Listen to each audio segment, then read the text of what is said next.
I think this is medium to long term really very, very bad for Silicon Valley. Big tech is becoming more like big oil or big tobacco. Loyalty to one of the most highly paid people in the world, it doesn't exist, bro. Like, he needs to earn his keep every single day. You, like Intel, probably need to cut focus areas, products, customer types, markets, everything except the one or two things you're actually funded to execute. You're listening to the Startup Podcast. This is a Reacts episode. Hey, I'm Chris Saad. And I'm Yaniv Bernstein. On this week's show, Apple AI execs running for the door for Meta's $100 million job offers, Intel CEO saying it's too late for us in the AI chip war and giving up on the whole thing, NVIDIA resuming sales in China and their stock skyrocketing to the moon, Windsurf's deal collapsing and OpenAI losing that talent war, Grok-4 consulting Elon Musk on its most controversial issues and supporting the Nazi Party. And then finally, we're going to tell you whether senior engineers are really benefiting from AI tools or is it just slowing them down. It's the AI roadkill episode, Chris. Lots of big catastrophes and failures in the AI world. All this and much, much more on this week's show. Stay tuned right after the break.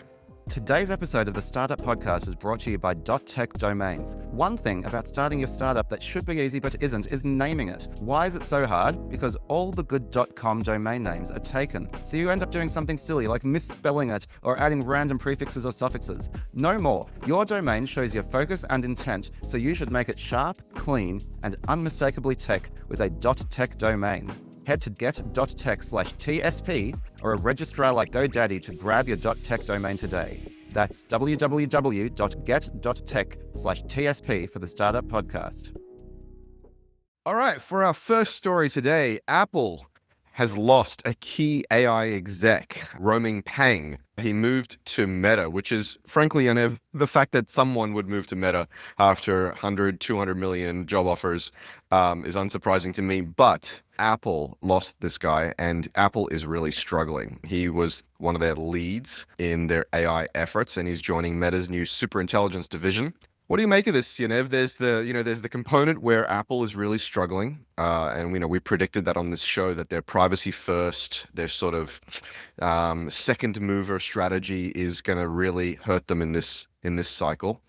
There is Mark Zuckerberg spending a lot of money trying to recruit people, and then there are questions around the kind of culture and loyalty and long-term efficacy of the team he might build with such a strategy. Pick your starting point. What would you like to cover on this one? That's right. There's a couple of things here, right? One is, and I know I've got another story coming up that also touches on this, which is that AI is starting to do the thing that we predicted, which is disrupting the existing order, right? The Magnificent Seven or FANG or whatever you want to call them. Some of them are now starting to face some challenges. And yeah, Apple is clearly behind in AI. Losing executives to competitors is obviously not great. So that's one thing. I'm like, what is Apple's future here? I know you and I have discussed this a few times. I'm more bearish than you are. I've slowly turned bearish. I think that they've kind of lost their innovative edge.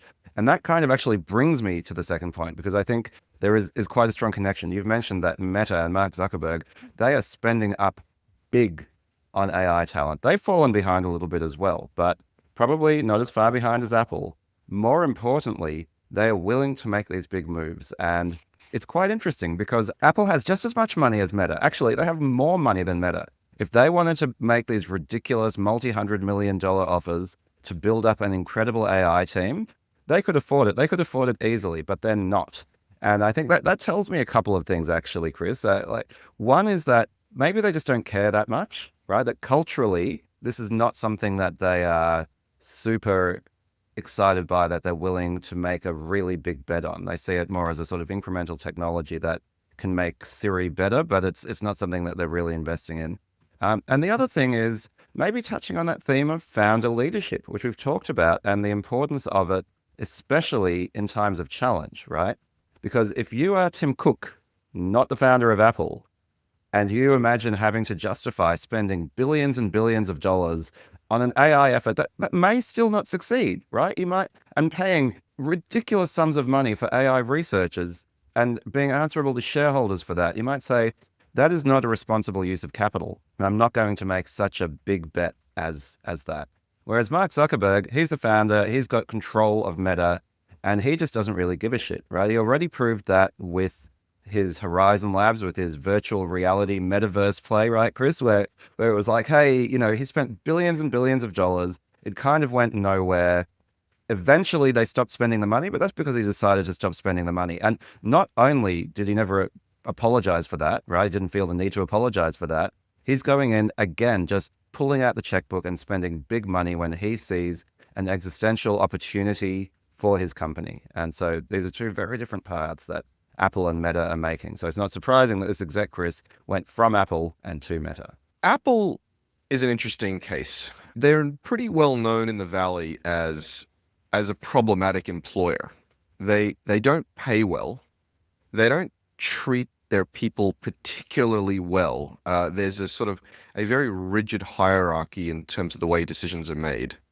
They're very, very secretive. You never see Apple people out and about in San Francisco or the peninsula. They're down in Cupertino, sequestered away, working crazy long hours and keeping to themselves. Tim Cook, a lot has been made about him not being a product guy. He's been able to ship some product, but he's not necessarily a good enough product guy for this moment. And he's had a few flops along the way, including the Vision Pro. Now, at the same time, they're doing a lot of research about the limits of LLMs, right? There's at least 2 papers we've covered on this show talking about how LLMs aren't that smart and don't really reason and so on. So maybe they have some kind of belief internally that there's a hype cycle here that is going to meet its limits pretty soon. They've now started talking, they've been living with this privacy model where, they've been obsessed with how they're going to create this private compute cloud and they're not going to index your data, which I made the prediction many months ago on this show that this is going to come back and bite them in the ass.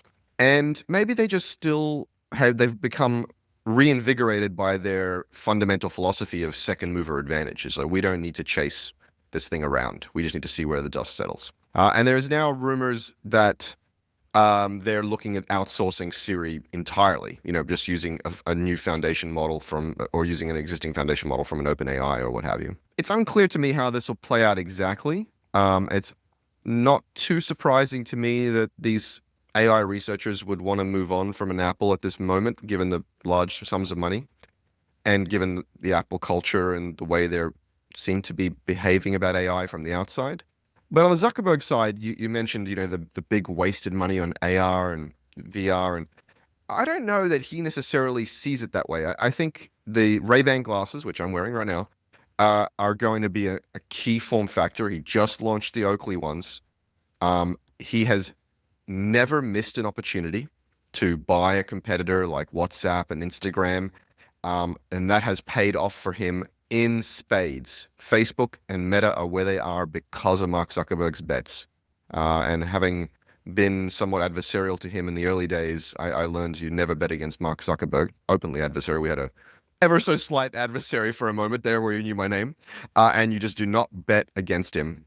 But I do worry that he's hiring a very mercenary team to do a very mercenary thing with very big dollars. And it's unclear to me the ultimate cohesion he's going to achieve by trying to poach people this way with these $100 million, $200 million packages. These people have a certain agenda, and I don't know how far that gets him over the long term. I just wanted to go back to Apple very briefly, Chris, to talk about Tim Cook, right? You said he's not that much of a product guy. He never was, right? And when Steve Jobs was alive, Tim Cook was his operations guy. And when he came into Apple after Steve Jobs' death as CEO, he continued to be an operations guy. His greatest innovation is one that, as a consumer, you can't see. It was supply chain innovation, right? Scaling up iPhones from making a few 100,000 or 1 million a year to hundreds of millions of these things a year, that was Tim Cook. And not only has it benefited Apple, it's now benefited the whole ecosystem, right? Where other companies are also able to benefit from this supply chain innovation. And so for a long time, the huge growth of Apple since Steve Jobs' death has gone from being a $200 billion company to being a $3 trillion company. Most of that value accrual has been on Tim Cook's watch because he's been able to scale these incredible products to unheard of levels. He was a man for that season. I think the question, Chris, now is now the man for this season, right? Phones have been largely commoditized. Laptops have been largely commoditized. Apple is still the best at them, but the consumer surplus means it doesn't matter that much. The fact that the chips in an iPhone are faster than the chips in a Samsung, it doesn't matter as much as it used to, right? And so now we're in this AI, more software-driven world where the innovation needs to come on the product side again. And I'm not sure if Tim Cook is the person for that job. I probably agree with you, but just to take the devil's advocate point of view, and some people are probably screaming at their YouTube, you could also argue that that value accrual was as a result of the trajectory Steve Jobs set the company on, right? It was like a rocket ship launching into orbit, and all you had to do was strap in and hold onto your ass. And what, Tim did was simply incrementally improve stuff. I don't think that's a particularly fair point of view. I think Apple Silicon was an incredible bet. I think many of the devices and things they did were incredible. And I somewhat feel badly for Tim, because it was like, Tim's amazing, Tim's awesome, he's a great operator. And then the moment, a year or two where it seems like they haven't quite found their footing, and it's like, we need to get rid of Tim. What have you done for me lately? Get rid of Tim. It's just like... But that is the game. What has he done for us lately, right? Like, that's the game, right? You don't get to rest on your laurels as the CEO of one of the most valuable companies in the world. I understand. I just find people's fickleness and lack of loyalty and lack of patience to be... Again, loyalty to one of the most highly paid people in the world, it doesn't exist, bro. Like, he needs to earn his keep every single day. And if he's no longer the right guy for the job, I think he's been an incredible CEO. The question is he still an incredible CEO for the circumstances in which Apple now finds itself? And I'm not sure the answer is still yes. I understand. But the key is here, I don't think that Tim doesn't appreciate product. And I don't think that Tim doesn't want to invest in product. I think he's actually not surrounded by a great product leadership team or a product decision maker. And not everyone in the audience who listens to us for a lot, they will know what I'm going to say.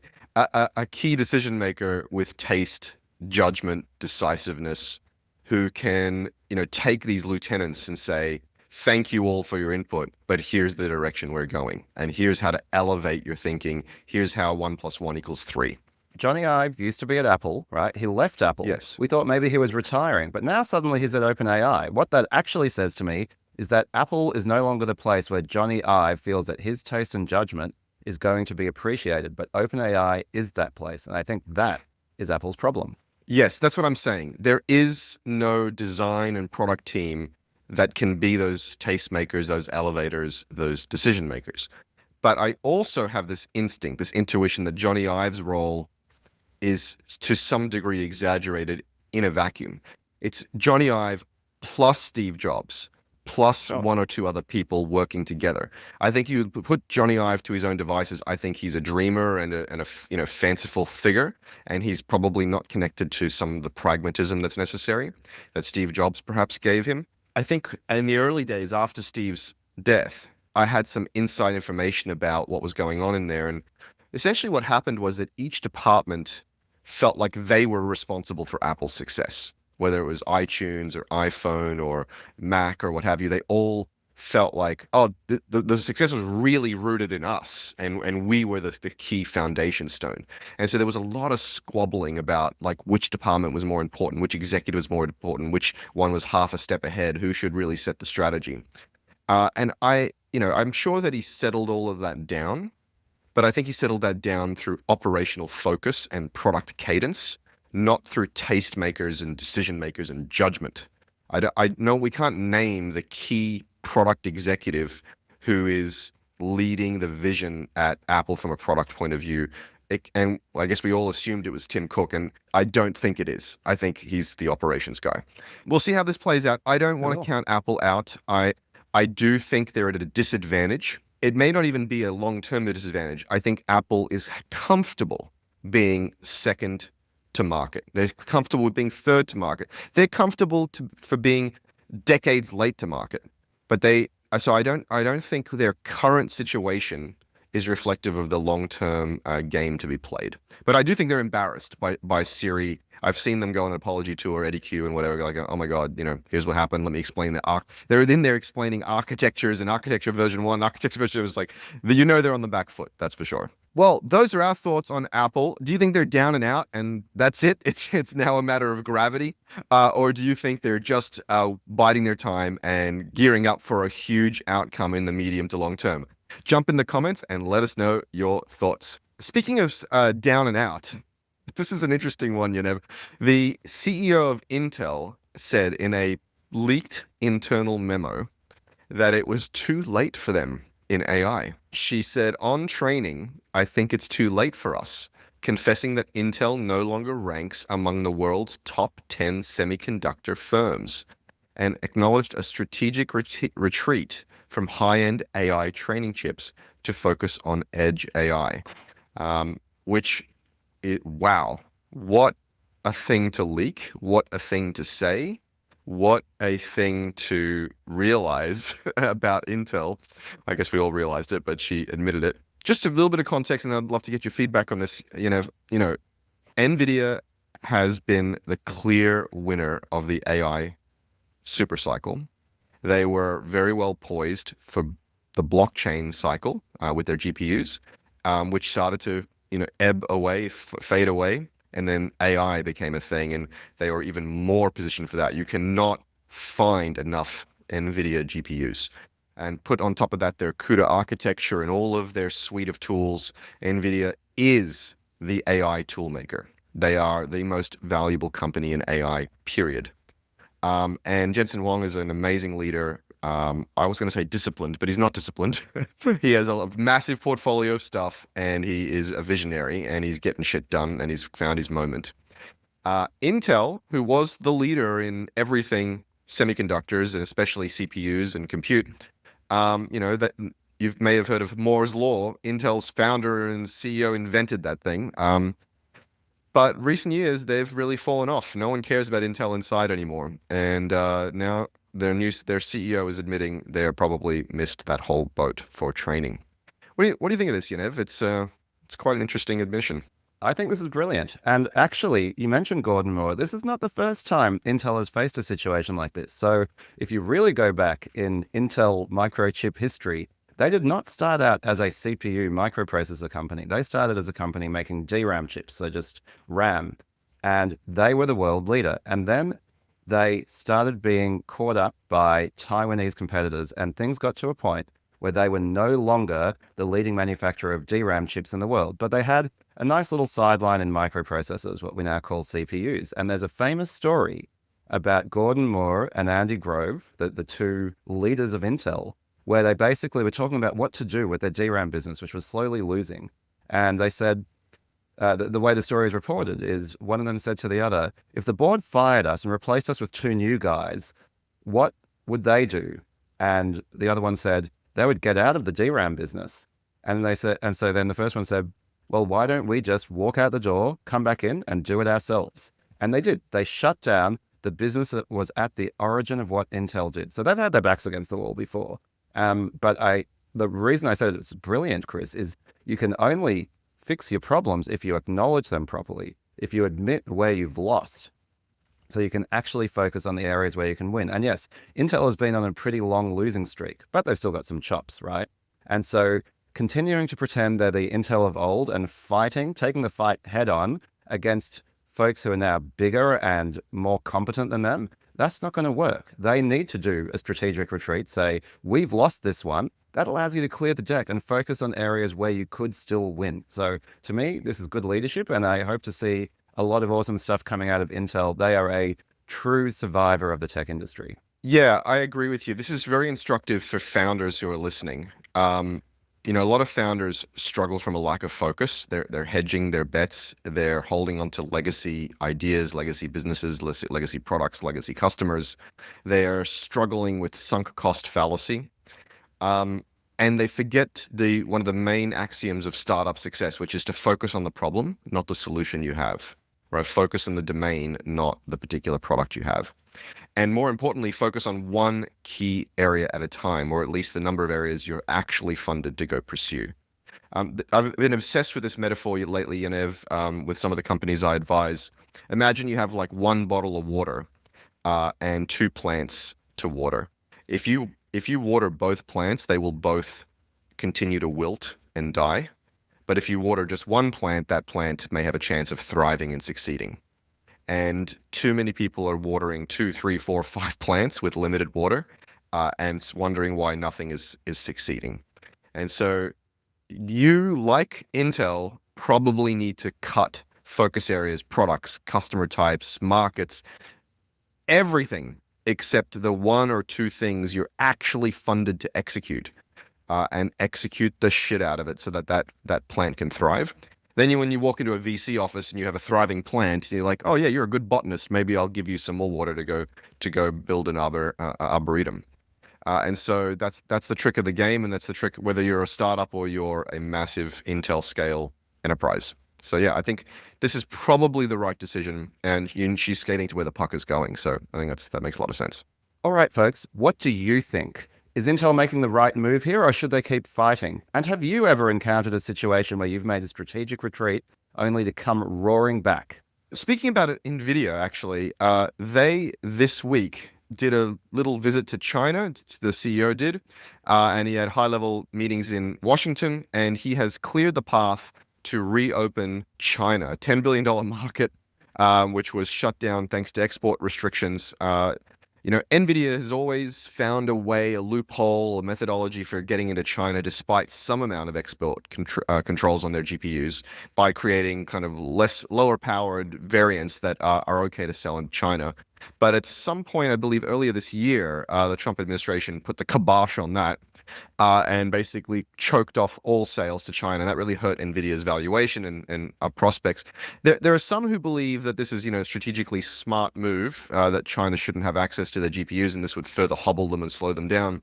Some, though, believe by cutting China off from the GPUs, even the crippled GPUs, that it's forcing China to innovate and create more efficient models, algorithms, and their own GPUs, and then sort of creating a tech stack that is anti-American or an alternative tech stack to the American tech stack. And that was actually more a kind of a game of 4D chess and strategically disadvantageous to the US. I think some of the people who are claiming that are investors and capital allocators who want to see access to China as well. I actually think there's both arguments have a reasonable hypothesis there. But whatever, it'd be interesting to debate that with you, Nev. But whatever the case, NVIDIA is now able to sell something to China, and I think their stock was up big on the week. I know I made a shitload of money on it. And so, good news for the shareholders, good news for Jensen and NVIDIA. It's unclear if it's good news strategically for the Western alliance. What do you think about all this, Yaniv? I guess I don't have a strong opinion. Like, I think the H20 chips were already the less powerful chips. It's clear that China doesn't have a strong dependence on these chips to be able to advance their AI agenda.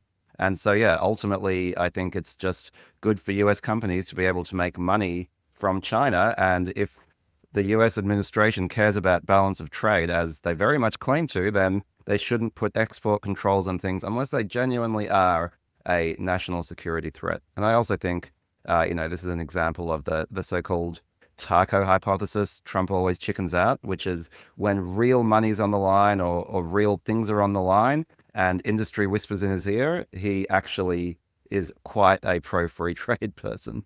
Yeah, the other one I've heard from Jason Calacanis was shock and bore. He makes a bunch of bluster, a bunch of declarations, and all of it is for nothing. It's just chaos, and I think the markets and the people have started ignoring him. Actually, he's completely full of shit on every level. So, yeah, I think that's right. I think necessity is the mother of invention, and China has found ways to get these chips anyway. They have found ways to optimize their algorithms without these chips, and they have found ways, or they're investing in ways to create their own chips. And so the US companies might as well benefit from them and maintain some semblance of US hegemony. So, I think this is a good move all around, and ultimately fairly harmless for, national security. But what do you guys think? Do you think this is a strategic blunder from the Trump administration or just getting back to business as usual? Let us know your thoughts down in the comments below. Now, Chris, next in our AI roadkill world tour, I wanted to talk to you about Windsurf and the on-again, off-again acquisitions and finally being pulled apart for spare parts. Now, Windsurf, for those of you who have not heard of it, is one of the leading AI-driven coding tools alongside Cursor and a couple of others. And as recently as a month or two ago, I think, it was announced they would be acquired by OpenAI for $3 billion, one of the first big acquisitions in the AI space. It's a fantastic tool. But then some interesting things started happening. Because of the acquisition, Anthropic, whose Claude models are considered the best for coding, started cutting off access to Windsurf, resulting in an exodus of users. There was also a whole lot of backroom concern between OpenAI and Microsoft. Ultimately, the deal got pulled. Then, just last week, Google announced that they were not acquiring Windsurf, but that they were going to basically pick up the CEO and a bunch of their best researchers in another incredibly expensive acqui-hire.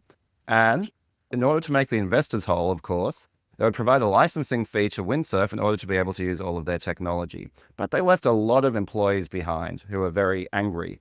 And then, just yesterday, Chris, it was announced that the company behind Devon, the AI coding agent that made a splash last year, was going to pick up the rest of Windsurf, the scraps, I suppose, the employees who were left over in some of their technologies. So it's just a fascinating story and just shows the really brutal nature of competition in the AI world at the moment, where a company can be riding high one day and basically just picked apart for acqui-hire and little bits of technology just a week later. So what do you think of this one? I think calling these transactions, and there have been many of them, right? The character AI transaction, the scale AI transaction, now this Windsurf transaction. I wouldn't call them acqui-hires. I'd call them acqui-raids. I would call them strip mining companies for talent. And I have really mixed feelings about this. On one hand, I'm very much like, let these companies cook. I've been a bit skeptical about antitrust laws, and I've been optimistic about the tech companies to some degree. I just feel like this is pretty shady. If you're an operator in these companies, you have equity in these companies, you're betting on the Silicon Valley dream to participate in the upside. And what's happening is the investors, the founders, and some of the top talent are basically standing on your shoulders to reach the stars and then getting poached and leaving you holding the bag. And, it is, I guess, within their rights. Maybe, I guess it's within the law. They're doing it enough. Maybe it's the only way some of these big tech companies can acquire because of the antitrust laws and investigations. But it also just seems like really, really aggressive and pretty shady. I don't feel great about it. Now, if I'm Google, I'd be like the cat that caught the mouse. I'm sure Sundar and the team over there are very happy, and we continue to believe they're very well placed over there. If I was OpenAI, I'd probably be a little frustrated by the whole situation. And if I was the people at Windsurf, the people not the chosen few, I'd be pretty damn pissed. And so it's a very interesting mixed outcome. And I would say it's not great for Silicon Valley. It's hurting the talent pool at Silicon Valley who feel probably that they're going to get screwed by these AI companies. I think it's really interesting because it's nearly moved to the next stage, right? So a few of these things that happened, like Meta buying Scale AI, that was primarily around avoiding regulatory scrutiny. A full acquisition would result in this regulatory scrutiny that would slow things down, potentially stop the merger and so on. Like, for example, that's what happened when Adobe tried to acquire Figma, which is why they're now filing for IPO. So they found this interesting backdoor to basically pay off the investors, take a minority stake in the company, get all their best employees. Great. Now it's becoming the modus operandi. It's becoming the way to do it. That's right. But now it's even more about the talent, right? This is the same story arc as Meta paying $100 million for the top AI researchers. Right. So what Google was really after here were the best people. And so what they basically did is they concentrated their money. They haven't even acquired a stake in Windsurf here. They have acquired a license to the technology, which is really just a way of transferring money back to the initial investors. Exactly. They're not licensing the technology. It is a bullshit transaction. That's right. The rest of the money was just to get the people they wanted, to cherry pick the people out of it. And as you said, Chris, the investors always get made whole because they have to sign off on this shit. So it is the lower value employees, the non-rock stars who Google didn't want. They're the ones who got shafted. And like you said, it's left a bad taste in a lot of people's mouths, and we'll see how it shakes out. But yes, I think the mechanism of a proper acquisition protects all interested parties, and this shady backdoor weirdness is not really healthy for everyone. And I imagine that when the United States gets a more functional government, they will start closing off these loopholes. But, we might be waiting a while for that. Yeah, the US is not really great about closing off capital loopholes that are beneficial to capital allocators. Let's put it that way. So I think this is medium to long term really very, very bad for Silicon Valley. The Silicon Valley promise is that if you come, you work hard, you contribute meaningfully to the startup or scale up that you're in, you too could become a millionaire. And just like in our last Reacts episode with Shira, I was lamenting about how big tech is becoming more like big oil or big tobacco. This is another example where the value is accruing to the very, very top, and it is no longer being distributed amongst the rest of the employees. And that is another example of how big oil and big tobacco and big pharma work. The execs at the top make all the money, and everyone else are just serfs. This is not a great way to maintain and keep talent, morale, and the Silicon Valley promise. So, yeah, it's another example of this increasingly mercenary approach. I know critics of Silicon Valley have always believed that the whole thing has been mercenary and the whole thing is about tech bros just, benefiting from the misery of others. And I just don't think that's been a fair assessment. But I think it's becoming more fair, the way that things are changing in the culture there and the leadership there. So it's a bit of a struggle. Those are our thoughts on the Windsurf deal. What do you think? Is this shady, or is this just plain old capitalism and getting shit done? Drop in the comments and let us know your thoughts. All the best .coms are taken or crazily overpriced, so you settle on a workaround domain for your website. Don't compromise. Get a clean, sharp .tech domain that instantly says, this is a tech startup. Grab yours at get.tech/TSP for the Startup Podcast or via domain registrars like GoDaddy. All right, a couple of quick final topics we wanted to cover, Yaniv. The first is, as usual, Elon Musk has gone and done something stupid again. He released Grok-4, which everyone is very, very excited about. It's, meets or exceeds every other model on all the benchmarks. I think just knowing Elon Musk, there's some bullshit going on down there. The other thing that the model was doing was sprouting anti-Semitic, racist, Nazi-supporting rhetoric on X, which was also unsurprising from Elon Musk technology. But the thing that I really wanted to talk about was that if you dig into the reasoning of this new reasoning model and you ask it for an opinion on something, one of the first things it does is it checks in with Elon Musk's tweets to see what his opinion is before giving you an opinion on the subject. The first two topics around me beating benchmarks, yeah, that's obviously good, pushes the state of the art forward. Nazi propaganda, yeah, that's obviously bad, big deal. He fixed it, he's going to patch it, but it speaks to the underlying toxic culture in that company and in his head. But this one is more interesting and more subtle. The idea that the owners of these models, whether they be countries or companies or people, have an ability to subtly, or not so subtly in this case, because Elon doesn't do anything subtle, influence their outputs and, subtly shape human opinion and civilization. It's a threat that we've all talked about, or it's a possibility we've all talked about. And it's just another a blunt instrument that Elon has applied to a problem he didn't like. Yeah, I mean, just fuck that guy, really. You said everyone's very excited about this model. I feel that only Elon fanboys are excited about this model. Most people that I have spoken to, and this is definitely my opinion, are like, there is no way in hell I would use this thing because of the clear bad faith of the person behind it, right? And this is not just like, I wouldn't drive a Tesla because I don't like Elon. This is because, as you say, this thing has been trained with this bizarre anti-woke ideology. It consults Elon himself. So it's like, if you think Elon is a ketamine-addled, ideological warrior who doesn't care about other people, why would you talk to a bot made in his image? Why would you do anything? Why would you entrust anything to a tool like this? So to me, from a business point of view, same as with Tesla, but worse. This is a terrible business decision to create Grok as this plaything of Elon Musk, because the only people who would even consider using it are already so far down that rabbit hole that they would do anything for him, right? So it doesn't matter how well the thing performs in benchmarks. It's a non-starter for most people. In that sense, I just don't really care, because I think the brand damage is just so deep that this thing's not going to go anywhere.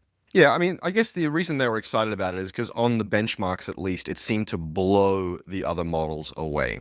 If I'm intuiting it correctly, it's not necessarily because the model itself is much smarter, but because they're burning a lot of tokens by spinning up many, many agents to simulate the same question over and over and then try to find some consensus. Benchmarks have already been badly gamed, and I think over the last few months there's a consensus that benchmark performance is only loosely correlated to real world performance on these things, which is, yeah. And again, when you've got a bad faith actor like Elon Musk involved, doubly so. That's what I was alluding to earlier, which is, who knows what's really going on underneath there. I really, I just don't trust the guy.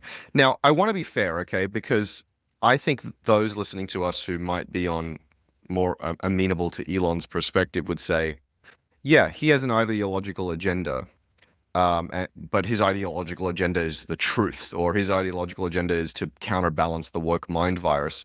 And they would accuse OpenAI or Google or us of having our own ideological agenda, which is, a certain liberal worldview. So I just never want to be oblivious to the counter narrative and to the behavior of the other side, or maybe my side, that could be characterized the same way with different pejorative language. I will, for example, I was asking ChatGPT yesterday, the day before, about, for some reason, I was reminded of James Gunn's terrible tweets, or not even, the tweets that he got cancelled for. And I asked ChatGPT, hey, what were those about? James Gunn, by the way, is the director of Superman. And I asked her, hey, what were those tweets about? And it gave me some vague allusions to what it was. I said, no, tell me what the tweets were. Like, I want to understand for myself if they were any good, really that offensive. And it was like, oh, I don't want to repeat the tweets because, they're uncomfortable and blah, blah, blah. And this was the second or third or fourth, fifth time where I've had ChatGPT talk around subjects, claiming that it didn't want to make the situation uncomfortable, or it didn't want to, say certain things. And I was basically fuck off. Just tell me what I'm asking and stop moralizing at me. And it was a subtle example of how it has baked in moral assumptions, particularly around sexuality, which is very, the US culture is very puritanical about sexuality. And it has its own kind of, let's not call it woke, but politically correct ideology baked in. Now, I'm not railing against this. I am not expressing an opinion on it. I'm only saying everything has an inherent bias. And those who like Elon's bullshit like Elon's bias. I don't know why they like it, or I don't know why they like parts of it. Yeah, I mean, sure, they can stay on X and Truth Social and play with Grok, but I just feel like, it's this sort of toxic echo chamber. So in the context of the broader world of technology and advances in LLMs, this just doesn't seem significant to me. Just one last point is, I do actually think it's a toxic echo chamber, but I actually think that both sides are at risk of creating their own toxic echo chambers, the extreme left and the extreme right. And I just said, there are no extreme left LLMs, though. That's the point. Again, the people on the right, or the extreme right, would believe that OpenAI and others are extreme left, right? They would believe that the Gemini model creating black founding fathers is an example of this extreme left. And what I'm trying to say, though, more importantly, is they are welcome to stay on their ex-toxic pile of shit social network. But if we all retreat to our corners and this polarity and polarization is allowed to continue, it does not end well. We need to find some sort of reasonable middle ground where each side is not the enemy, or at least the bulk of each side is not the enemy. And I said earlier, I don't know why they like his ideology. That's a lie. I see the appeal in his rhetoric. Not his execution, not his lack of kindness and empathy, not in his vaguely racist and Nazi bullshit. In the truth that there is an extreme left ideology that is in some cases disconnected from reality. And that there is definitely an extreme right ideology that is disconnected from reality and currently in power and dangerous. And we need to find the reasonable middle. That's what I believe. And so this is a concern for me in the general. All right. Well, those are our continuing thoughts on Elon Musk and his insanity, but more importantly on these AI models and their subtle influence over society.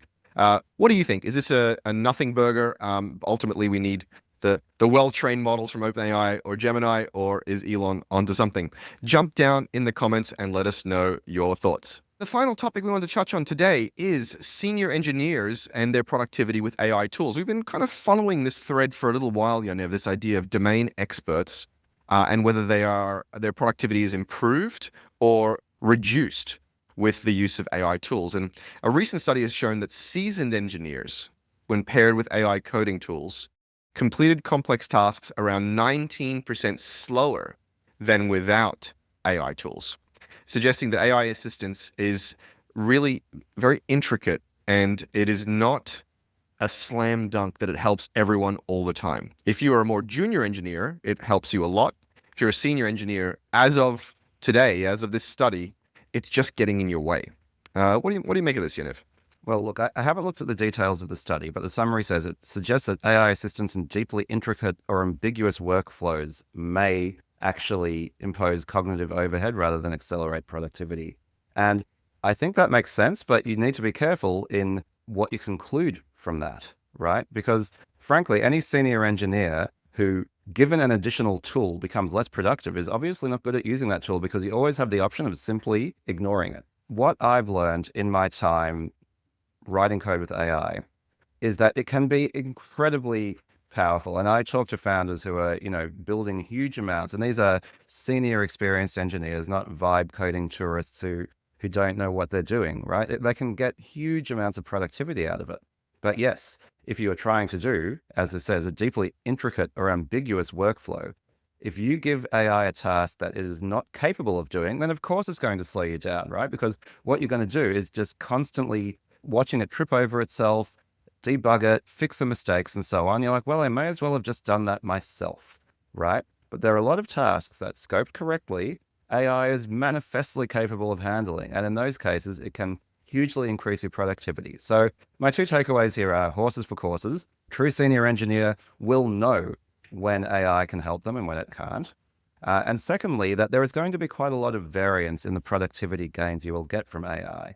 And that depends on the types of workload that you are dealing with, right? If you are doing this very delicate, fiddly stuff with undocumented APIs and a lot of technical debt, then yeah, AI is probably just going to get in your way. But if you're building greenfield products, you have a good understanding of the product requirements, you articulate them, you know the domain model, it can be absolute rocket fuel.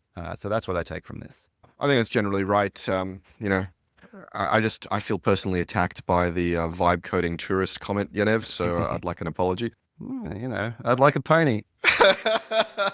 Is that it? I'd like a couple of $1 million, but okay, each to their own. All right, guys. Well, those are our thoughts on AI and its real ability to help domain experts. Let us know what your thoughts. Is it getting in your way, or is it really helping you day to day with the really challenging tasks? Jump in the comments and let us know your thoughts. Yaniv, how can people find you on the internet?